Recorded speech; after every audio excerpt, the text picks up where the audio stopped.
इससे पहले कि मैं कुछ समझता और सांस रोकता, वो मेरे दिमाग पर हावी हो गई और मैं बेहोश हो गया। जब मुझे होश आया तो मैंने खुद को एक अस्पताल में पाया। मेरे जिस्म में शदीद ऐंठन थी। यूं लग रहा था जैसे गर्दन से नीचे का मेरा जिस्म बेजान सा हो। मेरे पास एक नर्स थी। मेरे पूछने पर उसने मुझे बताया कि मैं एक सरकारी अस्पताल में हूँ। मुझे 4 गोलियां मारी गई थी और मैं शदीद जख्मी हालत में मुतालका इलाके की पुलिस को एक सड़क के किनारे पड़ा मिला था। मेरा बहुत खून ज़ाया हो चुका था और मैं तकरीबन मरने के करीब था। पुलिस मुझे एम्बुलेंस में डालकर फौरन अस्पताल ले आई और मेरा फौरी तौर पर ऑपरेशन किया गया। मेरे जिस्म से 4 गोलियां निकाली गई, जिनमें से 2 पेट में लगी थी और 2 सीने में। बहरहाल डॉक्टरों ने शदीद कोशिश के बाद मेरी जान बचा ली। उसके बाद पुलिस ने आकर मेरा बयान लिया, लेकिन मैं उन्हें भला अपने बारे में असल हकायक से कैसे आगाह कर सकता था। इसलिए मैंने उन्हें यही कहकर टाल दिया कि मुझ पर चंद नामालूम अफराद ने हमला किया था और मुझसे मेरा सब कुछ छीन कर ले गए थे और मुझे गोलियां मार दी थी। मैंने पुलिस वालों को उन अफराद के हुलिये भी बता दिए जो जाहिर है फेक थे। मैंने पुलिस वालों से अपने सामान के बारे में कुछ न पूछा। मुझे यकीन था कि ये सब कुछ मेरे दोस्त क्लार्क का किया धरा है। उसने कार में बेहोश करने वाली गैस फायर की थी ताकि मैं बेहोश हो जाऊं और उसके बाद उसने मुझे किसी वीरान जगह ले जाकर गोलियां मार दी और ये समझकर छोड़ दिया कि मैं हलाक हो चुका हूँ। मेरा सारा सामान उसकी कार की डिग्गी में था। मेरे पास एक ब्रीफकेस था और उसी ब्रीफकेस के एक खुफिया खाने में मैंने वो माइक्रोफिल्म छुपाई हुई थी जिसमें एंटी मिसाइल का फार्मूला है। जाहिर है क्लार्क ने मुझसे फार्मूला हासिल करने के लिए ही ये सब कुछ किया था। उसे शायद इस बात का पता चल गया था कि फार्मूला मेरे पास है और उसे इस बात का भी इल्म हो गया था कि मैं किस फ्लाइट से और किस हुलिये में एक्रीमिया पहुंच रहा हूँ। इसके बाद उसने या फिर उसकी एजेंसी ने प्लानिंग की और फिर वो फार्मूला ले उड़ा। मैं कई रोज तक अस्पताल में जेर इलाज रहा। इस दौरान मुतल्लिका पुलिस मेरी भरपूर निगरानी करती रही, लेकिन मैंने उन पर असल हकीकत शो न होने दी और फिर मौका मिलते ही मैं वहां से फरार होने में कामयाब हो गया। मैंने हुलिया बदला और फिर मैं पूरी शिद्दत से क्लार्क को तलाश करने में मसरूफ हो गया ताकि उससे पूछ सकूं कि उसने ये सब क्यों किया है और एंटी मिसाइल फार्मूला कहाँ है। उसकी तलाश में मुझे बार बार हुलिये बदल बदल कर एक्रीमिया के हर हिस्से में जाना पड़ रहा था, लेकिन मेरी हर कोशिश नाकाम साबित हुई। मुझे क्लार्क का कुछ इल्म ना हो रहा था कि वो आखिर है कहाँ। डॉक्टर ने तफसील बताते हुए कहा, तुम्हारा क्या ख्याल है? तुम्हारी इस कहानी पर मैं यकीन कर लूंगा। गॉल्फर ने गुर्राकर कहा, तुम्हें यकीन नहीं तो मेरा जिस्म देख लो। गोलियों के निशान अब भी मेरे जिस्म पर मौजूद हैं और अगर तुम अस्पताल और मुतल्लिका इलाके के थाने से मालूमात हासिल करना चाहो तो वहां भी तुम्हें पता चल जाएगा कि किन पुलिस वालों ने मुझे शदीद जख्मी हालत में सड़क से उठाकर अस्पताल पहुंचाया था। डॉक्टर ने मुंह बनाकर कहा, अगर तुम अस्पताल में थे और तुम्हारे साथ ये सब कुछ हुआ था तो फिर तुमने चीफ से इस फार्मूले का सौदा करने की कोशिश क्यों की थी? बोलो, गॉल्फर ने गुर्राते हुए कहा।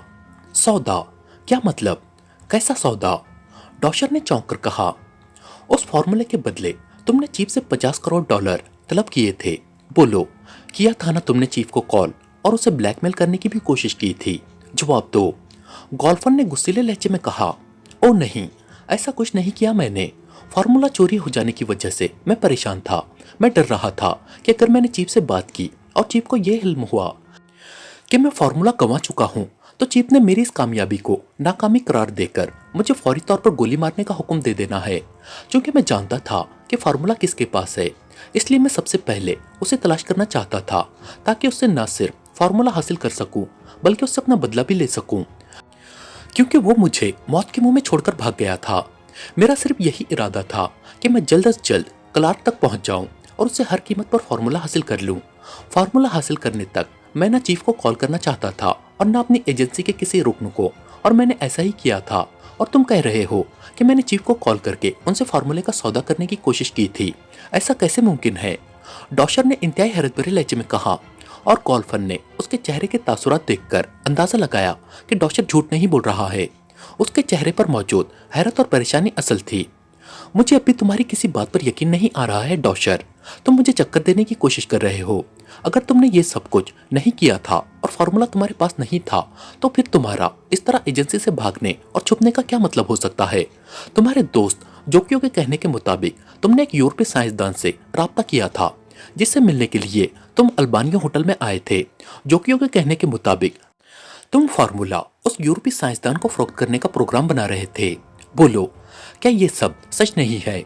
गॉल्फर ने कहा, यूरोपीय साइंसदान? क्या मतलब? मैं किसी यूरोपीय साइंसदान से मिलने जा रहा था, डॉक्टर ने हैरत भरे लहजे में कहा।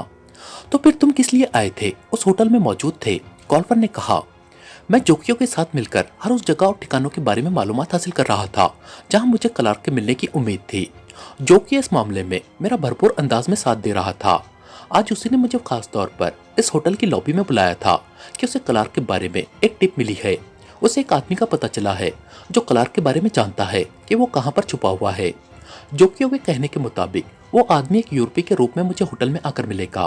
क्लार्क के बारे में बताने के लिए वो $5 लाख की डिमांड कर रहा था। अगर मैं उससे डील कर लूं तो वो मुझे क्लार्क तक पहुंचा सकता है।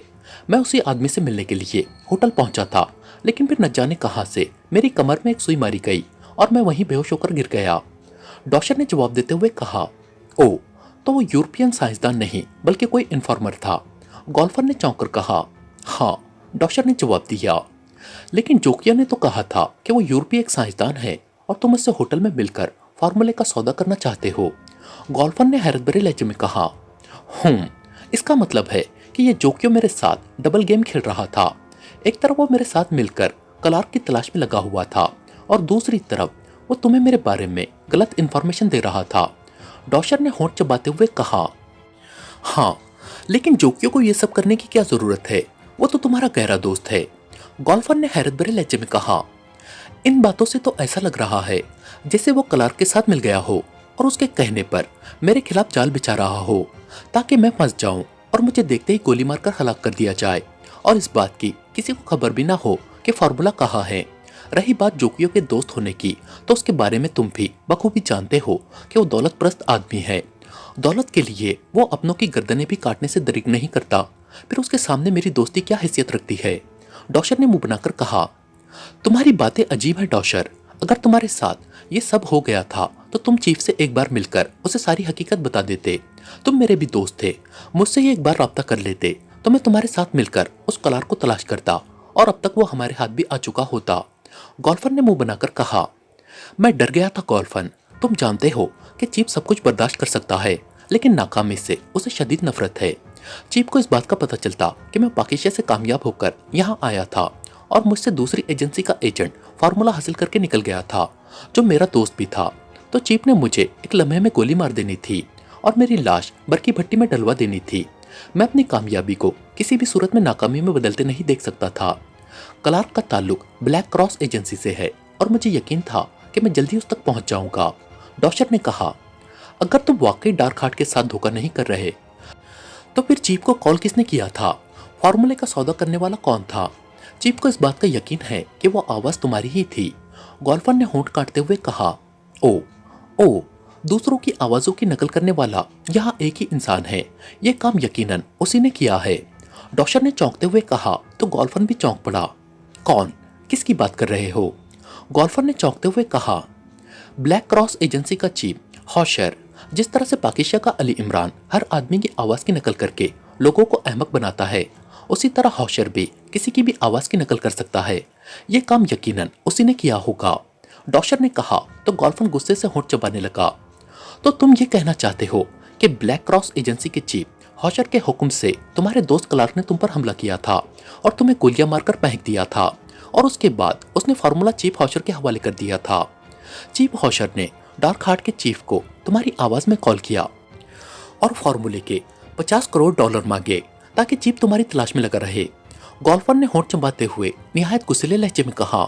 हाँ, अब तो मुझे भी ऐसा ही लग रहा है कि क्लार्क और चीफ हॉशर ने जानबूझकर ये सारी प्लानिंग की थी ताकि डार्क हार्ट मेरी तलाश में लगी रहे और इस बात का किसी को इल्म ना हो सके कि मेरा पाकिस्तान से लाया हुआ फार्मूला ब्लैक क्रॉस एजेंसी के पास है, डॉक्टर ने भी गुस्सैले लहजे में कहा। अगर ये सारी गेम चीफ हॉशर की है तो उसे ये गेम बेहद महंगी पड़ेगी डॉक्टर, और अगर तुम मुझे ये सारी कहानी सुनाकर अहमक बनाने की कोशिश कर रहे हो तो तुम्हारे लिए भी अच्छा ना होगा। तुम इस वक्त मेरी कैद में हो और मेरी कैद से भाग निकलना तुम्हारे बस की बात नहीं है। अगर तुमने ऐसी गलती की तो तुम अपने दोस्त क्लार्क की 4 गोलियां खाने के बावजूद बच गए हो, लेकिन मेरी गोली से बचकर निकलना तुम्हारे बस की बात ना होगी। मैं तुम्हारे जिस्म में नहीं तुम्हारे सर में गोली उतारूंगा। गोल्फन ने उसे तेज नजरों से घूरते हुए कहा। मैंने तुम्हें जो कुछ बताया है गोल्फन, तुम उसकी इंक्वायरी कर लो। अगर मेरी एक बात भी झूठी निकली तो तुम वाकई मुझे आकर गोली मार देना। लेकिन मैं सच कह रहा हूँ, ये सारा खेल ब्लैक क्रॉस एजेंसी का ही है और मुझे मेरे दोस्त क्लार्क ने धोखा दिया है, जिसके साथ ये जोकियो भी मिला हुआ है।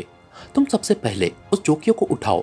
मुझे यकीन है कि यहाँ आने के बाद वो खुद ही सारी हकीकत तुम्हें बता देगा। डॉशर ने कहा, तुम्हारा जोकियो से राब्ता कब से है? गोल्फन ने उसे तेज नजरों से घूरते हुए कहा, पिछले 3 हफ्तों से वो मेरे साथ है और मैं उसकी मुहैया करदा रिहाइशगाह में ही रह रहा हूँ। वो मेरी माली इमदाद भी कर रहा है और उसने मुझे हर किस्म की सहूलत दे रखी है। डॉक्टर ने जवाब दिया, तो तुम्हारे बारे में जोकियो सब कुछ जानता था, उसके बावजूद उसने तुम्हारे बारे में ना हमें और ना ही चीफ को कुछ बताया, बल्कि वो इस अंदाज में काम कर रहा था जैसे वो हमारे साथ मिलकर तुम्हें तलाश कर रहा हो। गोल्फन ने होठ चबाते हुए कहा, वो बेहद काया इंसान है। मुझसे गलती हुई जो मैंने उस पर भरोसा कर लिया। मेरी समझ में ये बात भी नहीं आ रही है कि अगर जोकियो मुझे फंसाना ही चाहता था तो फिर उसने मेरे बारे में तुम लोगों को पहले क्यों नहीं बताया? उसने मुझे आज फंसाने की कोशिश क्यों की? डॉक्टर ने परेशानी के आलम में कहा, हाँ, ये वाकई सोचने वाली बात है। अगर वो तुम्हें फंसाना ही चाहता था तो तुम्हारे बारे में उस क्लार्क को भी बता सकता था, और अगर वो उसके साथ मिल गया था तो उसके कहने पर वो खुद भी तुम्हें गोली मार सकता था। लेकिन उसने ऐसा ना किया और हमें इत्तला दे दी कि तुम होटल अल्बानियो की लॉबी में एक यूरोपीय साइंसदान से मिलकर फार्मूले का सौदा करने वाले हो। गोल्फन ने कहा, ये सारा क्या खेल है और जोकियो ने ये सब क्यों किया है? इसके बारे में वही बता सकता है। तुम सब कुछ छोड़कर पहले उसे अपनी गिरफ्त में लो। अगर वो क्लार्क के लिए काम कर रहा है तो फिर वो यकीनन जानता होगा कि क्लार्क कहाँ छुपा हुआ है और उस तक कैसे पहुंचा जा सकता है। डॉक्टर ने कहा, ठीक है, मैं उसे यहाँ बुलाता हूँ, फिर तुम्हारे सामने वो सब कुछ बताएगा कि ये सारा चक्कर आखिर है क्या। अगर वो गलत साबित हुआ तो उसका हशर इबरतनाक होगा, और अगर तुम्हारी एक भी बात गलत साबित हुई तो फिर तुम्हारा अंजाम भी इबरतनाक होगा, ये याद रखना। गोल्फन ने गुस्सीले लहजे में कहा, मैं जानता हूँ, तुम बेफिक्र रहो, मैं तुम्हारी कैद में हूँ। तुम्हारे कहने के मुताबिक मैं यहाँ से भाग नहीं सकता, तो फिर तुम्हें मेरे लिए परेशान होने की जरूरत नहीं है। तुम एक बार जोकियो को यहाँ ले आओ और उसे मेरे हवाले कर दो, फिर मैं तुम्हारे सामने सारा सच उसकी जुबान से उगलवा लूंगा। डॉक्टर ने इत्मीनान भरे लहजे में कहा, ठीक है, मैं अपने साथियों को अहकाम दे देता हूँ, वो अभी जोकियो को उठाकर यहाँ ले आएंगे। उसके बाद सारी हकीकत का पता चल जाएगा कि कौन सच्चा है और कौन झूठा। गोल्फन ने कहा। उसकी बात सुनकर डॉक्टर के चेहरे पर सुकून के तासुरात उभर आए, जैसे गोल्फन को मुतमईन होते देखकर वो खुद भी मुतमईन हो गया हो कि गोल्फन उसके खिलाफ फौरी तौर पर कोई कार्रवाई नहीं करेगा। मेरी एक बात मानोगे? डॉक्टर ने कहा। कौन सी बात? गोल्फन ने चौंक कर कहा। अभी इस सारे सिलसिले को अपने हद तक महदूद रखो। डॉक्टर ने कहा। क्या मतलब? मैं समझा नहीं। गोल्फन ने चौंक कर कहा, जब तक क्लार्क हमारे हाथ नहीं लग जाता उस वक्त तक तुम चीफ को मेरे बारे में और इन सारी बातों के बारे में कुछ ना बताओ। मैं चीफ के सामने सुरखरू होना चाहता हूँ। चीफ को फार्मूला देकर मैं अपनी कामयाबी का उससे इनाम लेना चाहता हूँ। उसके सामने नाकाम होकर नहीं जाना चाहता। तुम मेरे दोस्त हो। मैंने वाकई गलती की जो जोकियो पर एतमाद किया और तुमसे राब्ता करके असल सूरत हाल से तुम्हें आगाह ना किया। अगर मैंने तुमसे राब्ता कर लिया होता तो अब इस तरह मैं मुजरिम बनकर तुम्हारे सामने रॉड्स वाली कुर्सी पर न चकड़ा होता। लेकिन अब मैंने फैसला कर लिया है कि मैं तुमसे हर हाल में भरपूर अंदाज में ताउन करूंगा। डॉक्टर ने कहा, मुझसे धोखा करके तुम अपनी मौत को ही दावत दोगे। तुम्हारे लिए यही बेहतर होगा कि मुझे चक्कर देने की कोशिश न करना, वरना तुम जानते हो कि मैं क्या कर सकता हूँ। गोल्फन ने कहा, जानता हूँ, इसीलिए कह रहा हूँ कि मैं अब सिवाय तुम्हारे किसी पर एतमाद न करूंगा। अगर तुमने मेरी इन सारी बातों पर भरोसा कर लिया है तो एक छोटा सा भरोसा और कर लो। डॉक्टर ने इस बार बड़े मिन्नत भरे लहजे में कहा। बोलो। गोल्फन ने कहा, मुझे इन रॉड्स वाली कुर्सियों से आज़ाद कर दो और मुझे नए मेकअप में अपनी टीम में शामिल कर लो। मैं तुम्हारे साथ उस जोकियो तक पहुंचना चाहता हूँ और उसे खुद लाकर तुम्हारे हवाले करना चाहता हूँ, ताकि उससे सारी सच्चाई उगलवाई जा सके। और उससे क्लार्क का पता मिलते ही उसे भी उठाकर यहाँ लाना चाहता हूँ, ताकि उससे फार्मूले का पता चलाया जा सके कि वो कहाँ है। अगर उसने फार्मूला वाकई चीफ हॉशर को दे दिया है तो फिर मेरा तुमसे ये भी वादा है कि मुझे कुछ भी क्यों ना करना पड़े, मैं चीफ हॉशर से हर सूरत में फार्मूला हासिल करके लाऊंगा और तुम्हारे साथ जाकर चीफ के हवाले करूंगा। इस फार्मूले को हासिल करने की कामयाबी का क्रेडिट मेरे अकेले का नहीं होगा, बल्कि इस कामयाबी के क्रेडिट में तुम भी उतने ही हकदार बन जाओगे जितना कि मैं, और फिर एजेंसी की तरफ से हम दोनों को एक जैसा ही इनाम मिलेगा। डॉक्टर ने कहा। तो तुम मुझे लालच देने की कोशिश कर रहे हो? गोल्फन ने उसे घूरते हुए कहा। नहीं, ये लालच नहीं है। पाकिस्तान से फार्मूला मैंने अकेले ही हासिल किया था, लेकिन यहाँ हमारी टक्कर एक्रीमिया की एक बड़ी और खतरनाक सरकारी ब्लैक क्रॉस एजेंसी से है, और इस एजेंसी से मैं अकेला नहीं लड़ सकता।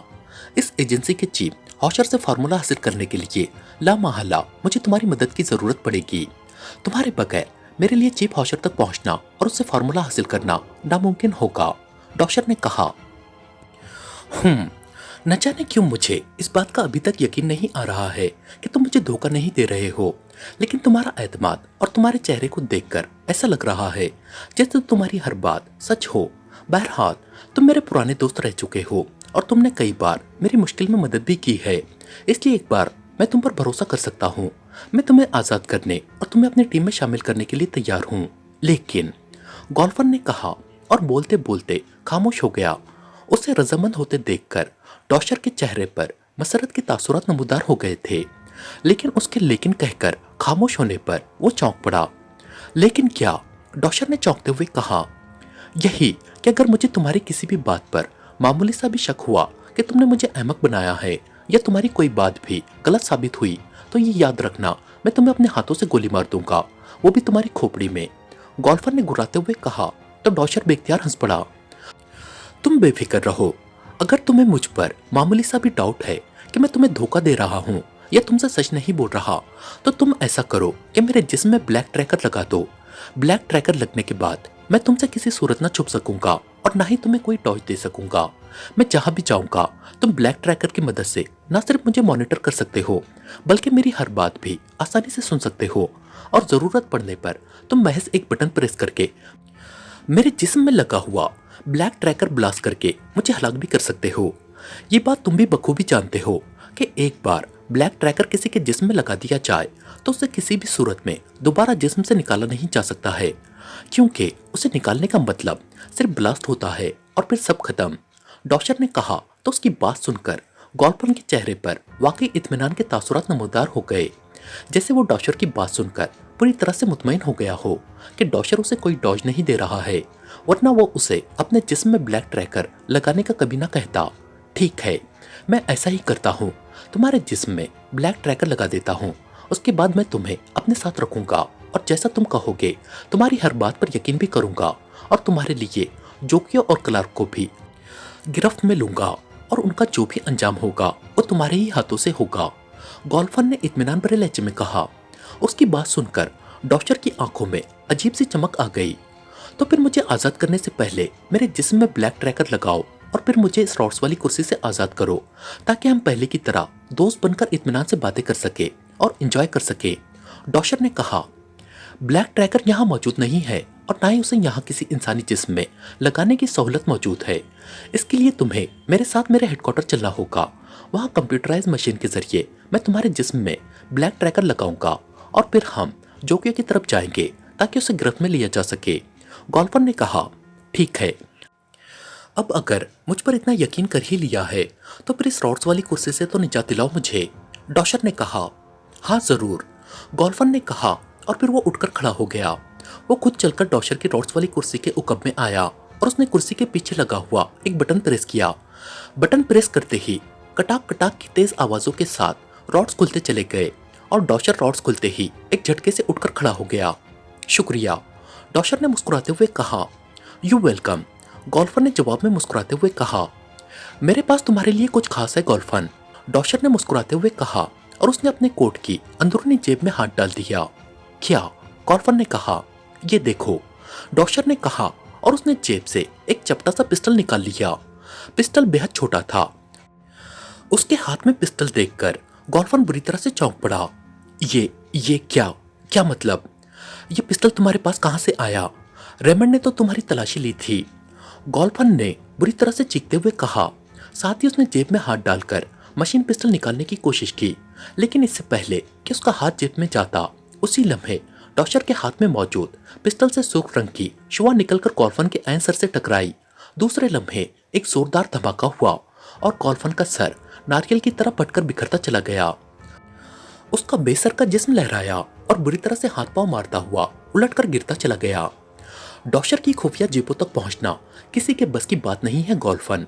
तुमने मुझ पर ट्रस्ट किया और मुझे रॉड्स वाली कुर्सी से निजात दिलाई, इसके लिए शुक्रिया, लेकिन तुम्हारी सबसे बड़ी हिमाकत यह है कि तुमने मेरी हर बात पर यकीन कर लिया था।